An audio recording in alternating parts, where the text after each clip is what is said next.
Hey guys, I'm Ivory and welcome to my channel. So today I thought I'd do a get ready with me. I haven't done one of these in a very long time. I feel like I've been doing a lot of tutorials. It's getting a little repetitive, so I thought I'd mix it up today. As per tradition with every single one of my get ready with me's, I'm never actually going anywhere. I just felt like sitting down and talking to you guys, even though I'm not like really talking to you guys because right now I'm just talking to myself and hearing myself talk. But eventually this will go out to the general public, so you know what I mean. And at least in my case, whenever I do these types of videos, it's never really about the look itself. So I will not be talking about the products that I use, but if you are interested, as always, all of the products that I use are in the description box below. With every single get ready with me that I've done, I think I've only done 2 or 3. I always have a specific topic. That's really more for me because I do not like to wing videos. I cannot just sit here and think about what to talk about. I have to be ready to talk about something. Otherwise, it's gonna be all over the place. One minute we're talking about makeup, the next minute we're talking about bunions. I don't know. So today I wanted to talk about things in the beauty community that I would like to see changed or at least improved overall. Moving forward, if there's ever a topic that you want me to talk about, feel free to comment down below what you think you'd like me to talk about. And it doesn't have to be beauty related. It could be about marriage, relationships, life advice. I mean, you name it. And if you read through the comments and you like someone else's suggestion, be sure to give it a thumbs up so that I know what is popular with all of you guys. Before we get into it, be sure to subscribe if you haven't already. I post new videos every Wednesdays and Sundays and post occasional bonus videos throughout the week. And while you're here, be sure to also be following me on my social media. Both my Instagram as well as my Twitter are both _ivorypcherry. So without wasting any more time, let's get right into it. Okay, so I did do one eye off of camera, and that's just really because at the end of the day, I still am a beauty channel and I wanted to make sure that the look still came out nice. So now that one eye is done, I have less thinking to do. I don't have to think so much about the creativity. I can just replicate one eye. So the first thing I really wanted to talk about was this cancel culture. I feel like we're at a point where we are just canceling every beauty channel for so many different reasons. Some of the reasons I agree with, some of them I think are a little harsh. Harsh because I feel like nowadays people are just so much more sensitive about every little thing than they ever were before. I feel like a lot of the things that we were able to talk about and able to say, they just don't age well, and the things that we were able to say before, they're not accepted anymore. Someone's gonna be insulted. And because of that, people get canceled. And I think what's important is whoever you decide to cancel, hold that standard to everyone. When it comes to the beauty community, I feel like men get away with saying and doing things so much easier than women do. I feel that way just in general, but it definitely rings true in this community. I do think part of it is because they are a man in a male dominant industry, but I also feel that when it comes to women in general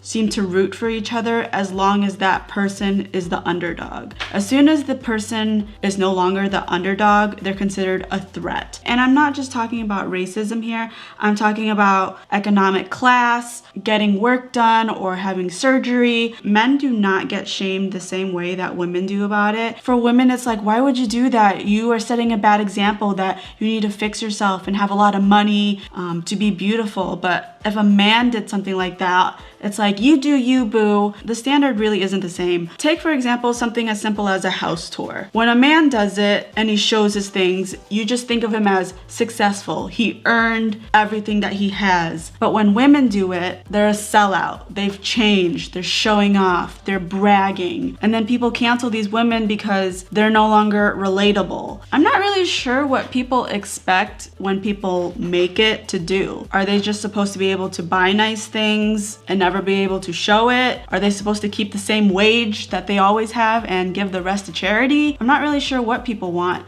But going back to the whole racism thing, I feel like certain individuals that are women that say certain racist or disrespectful things. I mean, you see the worst happen. They lose their sponsorships, they lose their collaborations, they lose millions of subscribers, and people are just really hard on them. Whereas if a man apologizes, he's sincere, or we are just taking it too seriously. All I'm trying to say is if you are gonna cancel somebody, whether it because they're racist, they're no longer relatable, or they have a moral opposition that is very different from yours, if you're gonna cancel someone because of that, it should should be consistent. Why do we let some people slide, and why do we get to be harsher on some people for doing the exact same thing? If gender were out of the picture, then theoretically everyone should be held accountable for the exact same thing. Yet somehow that's not the world we live in. The next thing I wanted to talk about was beauty first impressions and just overall reviews. First of all, I am totally aware that first impressions will never go away. There's nothing I can do about that. The one thing that really irritates me is when people recommend a product based on a first impression. I do think some things can slide, like maybe eyeshadow palettes because they're powder. What bothers me is when people do foundation reviews or concealer first impressions, look at it and say, this is really nice. I think this will be perfect for this type of skin type.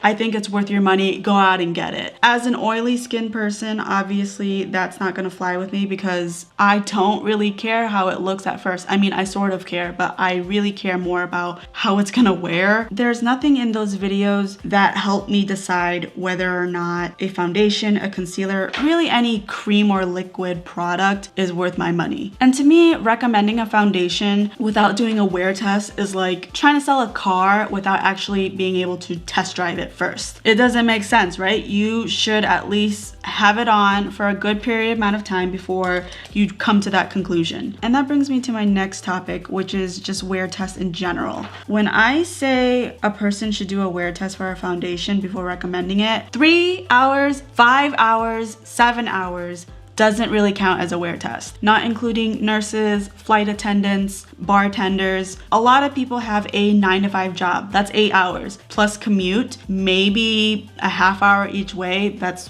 being pretty generous. A 30-minute commute is pretty nice. But adding that all together, I think it's reasonable to have every wear test be at least 9 hours. I've had foundations where I come and check in and I'm around the 7-hour mark and everything is still flawless, and then I come back only an hour later and it looks very different. And I think that's really important to show for your audience, especially since they are looking up to you and trusting your opinion. I know a lot of people are going to come back and say, let them do whatever video they want. That's fine.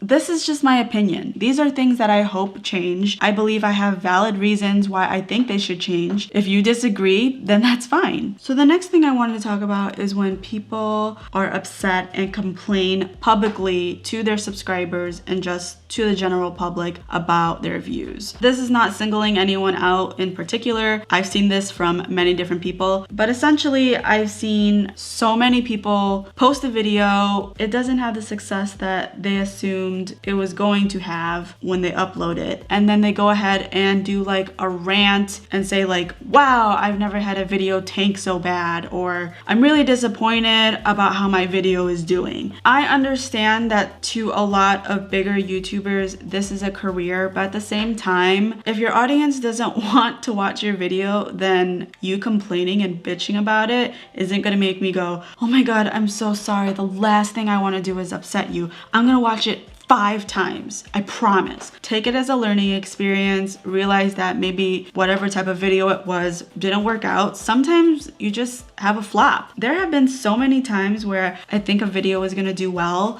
and it doesn't. And I've also had the exact same opposite happen. I can't imagine putting up a video, seeing that I didn't get the success that I wanted it to have, and then making you guys feel bad about it. Like, what does that accomplish? I think a really good example that I talk about is product empties. In the past, I've done, I think, 2 product empties. They didn't do well. I didn't do them anymore. There's always going to be videos that I think are not going to do well that I want to put out anyways, just because I think they're interesting and I want to put them out into the world. But if I know they're not going to do well, then that's on me. The thing about YouTube that is both great and frustrating is it's so unpredictable. Okay, so I'm pretty much done with the eyes. I'm going to go ahead and do my lashes off of camera because I cannot speak when I am putting on lashes. Like, that is a full concentration task ask for me. So please hold. One eternity later. This is the most dramatic lash I have ever had on my face. Look at this profile. The way it sticks out, this is very extra for me. I do like the style. I love how dramatic it is, but now I feel like the makeup I thought I was gonna do, like, it's not enough to have this lash. Like, this lash deserves more than what I'm gonna give to it. Like, I feel like I maybe should do drag makeup or something because it's so dramatic. And like, look, if I'm surprised, you can't even see my lids. You can only see the pink. I remember I was watching Raw Christy Beauty. She's one of my favorites, and she was wearing a false lash that to me was very dramatic. And then when she put it on, she was like, yeah, it's not very dramatic. It's a very natural type of false lash. And I'm like, to me, it is not subtle and natural. That is like a girl's night out type of lash. So it's just really funny how, to me, this is crazy dramatic, but for a lot of people, this is the standard. But you know what I like to call these lashes whenever I see them? I like to call them the I didn't do very well with my eye makeup, so I'm just gonna throw on a really thick lash and that's gonna fix everything. I swear, false lashes are like the band-aids to bad eye makeup. Cause like, look, you close your eyes and it's like, it's all right. But then you open them and it's like, ooh, girl. So the next thing I wanted to bring up was the use of Photoshop or Facetune and just the negativity towards it. First of all, it's pretty obvious why you would use it. You don't look a certain way, you want to look a certain way. So you edit the photo so that you look how you want. But the problem with that is it really takes away the actual skill that you can do when you know, make your nose even skinnier or you blur out your skin so that there's like no pores visible whatsoever. It really sets a standard that is unrealistic for an average person. It's one thing to remove a blemish here or there, you know, or to enhance a shadow a little bit so that it looks a little more vibrant. But when you're altering things to the point where it's unrealistic, then when consumers get the exact same product and try to replicate looks, they get really disappointed when the end result does not look like it does in the picture. And that's when complaints such as, oh, this eyeshadow is not as pigmented or vibrant as you may think. And the truth is, no, that's how it's supposed to look. The picture is just deceptive. And then it also makes other people, like young children, feel really insecure about the way they look because their face isn't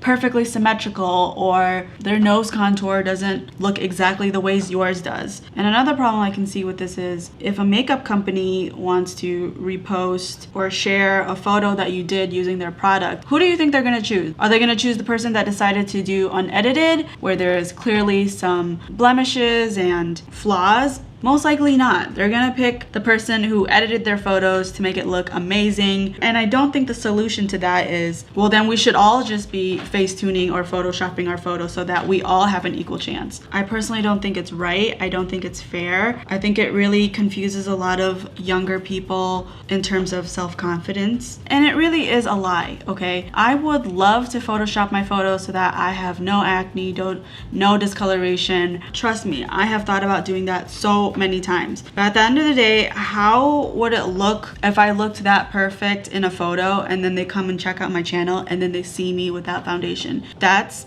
pretty embarrassing. And like I said before, at the end of the day, whatever a person wants to do with their life is ultimately up to them. But you have to understand that when you are a public figure, I don't consider myself a public figure, but when you are of a very big status, your actions have a ripple effect to those that support you. And those that aspire to be you feel that these are the necessary steps to take in order to be as successful as you. And then that creates a chain. And then before you know it, all the photos look the same. Before I continue, I just want to apologize for the heater in the background. Sometimes I'm so focused on what I'm doing that I don't hear it, and then by the time it comes on, I'm in the middle of saying something, so I don't pay attention to it. I just turned down the temperature, so hopefully it will turn off soon, but I just want to apologize for heating my home, even though I shouldn't have to apologize, but I'm doing it anyways. Okay, as I just said that sentence, it just stopped. So the next thing I wanted to talk about is not so much a beauty beauty channel's fault, but more so the audience. I feel like a lot of people misunderstand that just because a beauty guru is famous or very popular, that it's okay to say whatever you want and think that they hear it 1,000 times and your words are not hurtful. It's really one thing to say, you know, I can't really see your eye look because you're not zoomed in. Can you please do that moving forward? That's very different than saying, hey, you look like you've gained weight. What happened to you?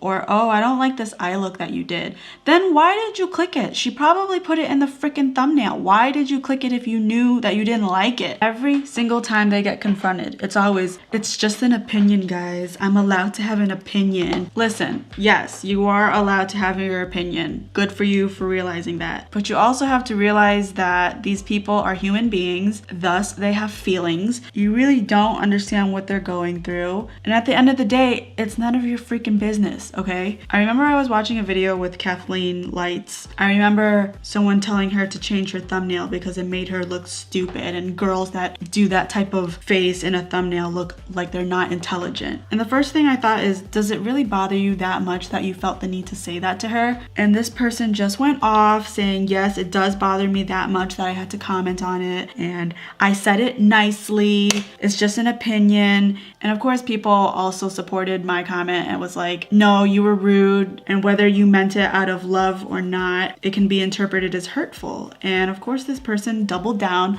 I love when people do something wrong, a mob of people tell them something is wrong, and they double down and say, y'all are freaking crazy. Y'all are overreacting. Geez, you can't take a joke. Just own up to the fact that you were wrong and learn from your freaking mistake. How hard is that? Very hard apparently for a lot of people. All right, and that is it for this video. I hope you had fun sitting down and just listening to me ramble.